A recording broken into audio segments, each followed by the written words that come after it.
CPM আমলে medical kit কেলেঙ্কারিটা কত লোকের যে শরীরে সংক্রমণ করিয়েছে, কত বড় ক্ষতি করেছে আপনারা সবাই জানেন। মেডিকেল কিট কেলেঙ্কারি, আর তখন এত জানার উপায়ও ছিল না বাম জমানায়। আজকের মতো নেট যুগ, ফোনের ক্যামেরা, হোয়াটসঅ্যাপ, ফেসবুক, টুইটার ছিল না, ফলে অর্ধেক জিনিস তো ধামাচাপা দেওয়াই থাকতো। তো বিজেপির মধ্যে নিজেদের গোষ্ঠী সমীকরণ, এটা তো গোষ্ঠী সমীকরণ। যারা পরে গেছেন তারা হচ্ছেন তৎকাল বিজেপি, তারা একজনকে বলছেন তারটা লাইন।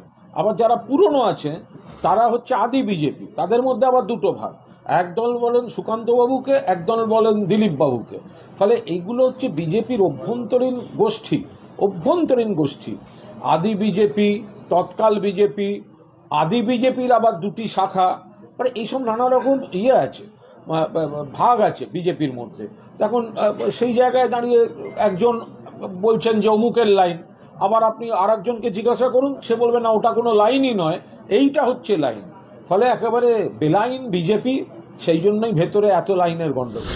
বলেছি, এতে তো সিবিআই এর নিরপেক্ষতা নিয়ে প্রশ্ন উঠছে কেন্দ্রীয় বাহিনীর, কেন্দ্রীয় এজেন্সির। কারণ তারা একদম বিজেপি নেতারা বলে দিচ্ছে অমুকের বাড়ি তমুকের বাড়ি সেখান থেকে হচ্ছে। এখন হঠাৎ একজন বিজেপির নেতার নাম দিয়েছে, সে তাদের ব্যাপার, তারা বলতে পারবে। যেভাবে তৃণমূল কংগ্রেসের বিরুদ্ধে রাজনৈতিক উদ্দেশ্য প্রণোদিতভাবে একের পর এক তৃণমূল করতে গিয়ে তাদের হয়তো কোথাও মনে হয়েছে একটু ব্যালেন্স করি, নইলে তো প্রশ্নটাই প্রতিষ্ঠিত হয়ে যাচ্ছে যে নিরপেক্ষতা নয়।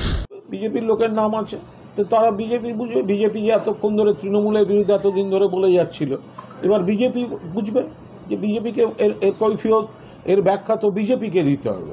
যে তাহলে তারা এই সিবিআই চার্জশিট তো কেন্দ্রীয় এজেন্সির চার্জশিট, তো তাহলে তৃণমূলকে আক্রমণ করে যে একতরফা কুৎসা, একতরফা আক্রমণ, হ্যাঁ, তিলকে তাল করা আক্রমণ যেগুলো করে যাচ্ছিলেন বিজেপি নেতারা, এবার তাদের বলতে হবে যে তাদের লোক, তাদের নেতা, তাদের নাম যদি থাকে তো তার ব্যাখ্যা তারা দেবেন, আমরা কি বলবো, এটা তাদের ব্যাখ্যা দেয়া। বিজেপি 2021 সাল থেকে যাদের বিরুদ্ধে গুচ্ছ অভিযোগ করেছে তাদেরকে রাজার পাট দিয়ে ডেকে নিয়ে গেছে। এ তো বিজেপি করেছে বারবার। বিজেপি যাদের বিরুদ্ধে অভিযোগ করেছে, যাদের বিরুদ্ধে সিবিআই চেয়েছে, যাদের গ্রেপ্তারি দাবি করেছে, তাদের ডেকে নিয়ে গেছে, তাদের পদ দিয়েছে। তো ফলে বিজেপির ওই তৎকাল বিজেপি আর আদি বিজেপি, এটা তো একটা বড় ক্ল্যাশের জায়গা।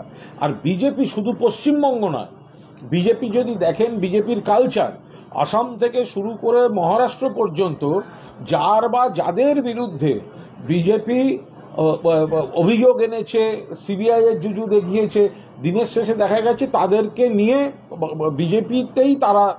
বিজেপি তাদেরকেই জায়গা দিয়েছে।